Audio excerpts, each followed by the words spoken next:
Lily had always been her teddy bear's biggest fan. Oliver wasn't shiny or new. He was soft from years of hugs, with one ear flopped over and a tiny patch on his tummy where her grandmother had sewn him back together. To any other child, he might have seemed ordinary. You're my best friend in the whole world, Oliver. To Lily, he was magic. I tell you everything, don't I? All my secrets.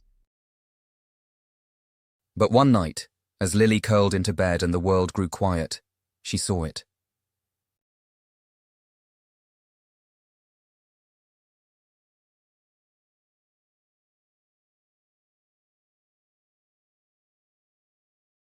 Did you just sparkle?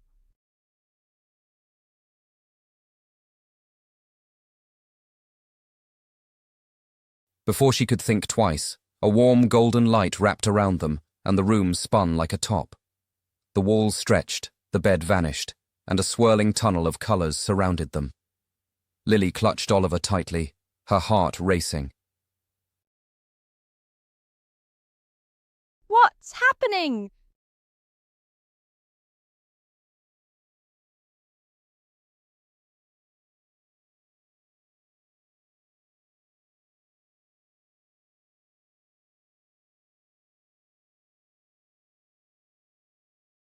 When everything settled, Lily gasped.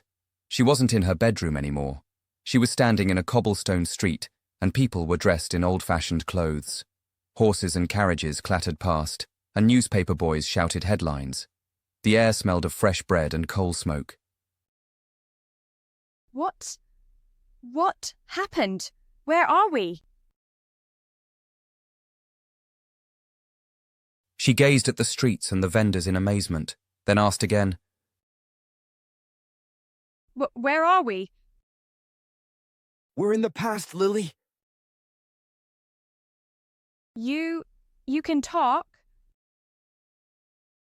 Of course I can, and I can time travel too, but only with you.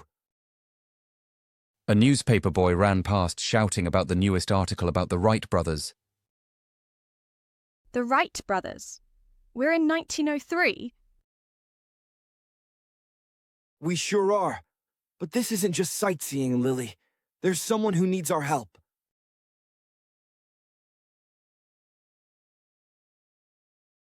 He didn't give her much time to process before motioning toward a wooden workshop tucked beside a lamppost, where a girl about their age sat on the steps, head buried in her hands, crying softly.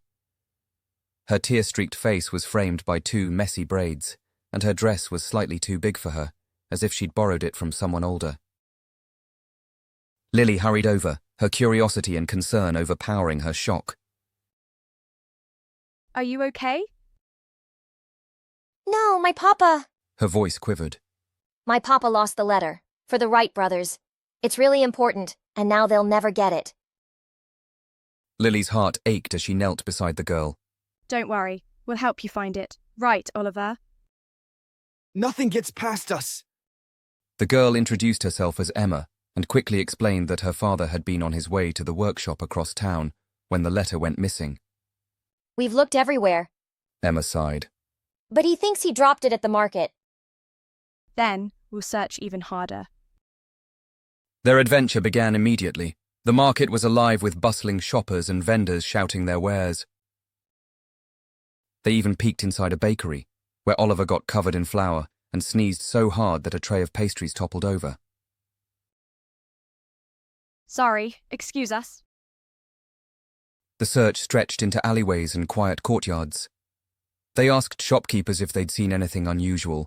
They climbed onto crates to peek into barrels, and they retraced every step Emma's father had taken through the crooked streets of town. But as the sun began to set, their hope started to dwindle. That's when Lily stopped, her gaze snapping to a fence about 10 yards ahead. Something fluttered there, barely visible but unmistakable. The letter? She ran up to the iron bars, where the envelope was stuck between two horizontal rods, crumpled but readable.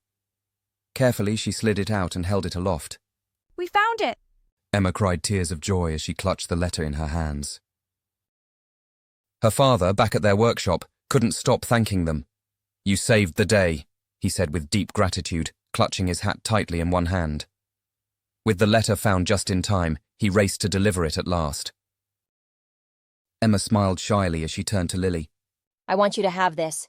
She said, handing Lily a tiny wooden plane, a perfect miniature carving, its wheels buffed until they shone. So you never forget today. Lily glanced at Oliver, whose button eyes sparkled with warm pride. I'll keep it forever. Before Lily could say more, Oliver's eyes twinkled again. Time shimmered around them, golden light swallowing the cobblestone streets and horse-drawn carriages. Lily felt the world spin faster than ever, until suddenly her feet touched the carpet of her bedroom. She blinked, looking around to see everything exactly as it had been. Except for the tiny wooden plane, still clutched in her hand. That was amazing. Get some rest, Lily. There are many more adventures to come. She smiled to herself as she cuddled deeper into bed, the wooden plane sitting nearby on her nightstand. As sleep carried her away, her dreams were filled with swirling tunnels of light and glimpses of new worlds. Lily couldn't wait to see where Oliver would take her next. The next morning, she woke up wondering if it had all been a dream. It wasn't a dream.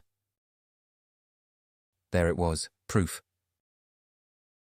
Good morning, Lily. Did you sleep well? Oliver, it was real. We really went to 1903.